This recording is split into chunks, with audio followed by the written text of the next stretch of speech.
Долгий длинный костер без проблем. Берем вот такое длинное бревно, гнилое, старое, ложим его торцом к ветру, разжигаем небольшой костер, и вот оно горит, ветер дует туда, задувает, и оно там разгорается, потихоньку шает, дров практически подкидывать не надо никаких.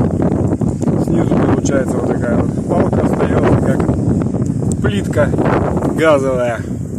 Можно что-то сварить, можно картошку запечь, что угодно. Если надо, кинул пару дровишек вон туда вот или сюда вот, и все, горит.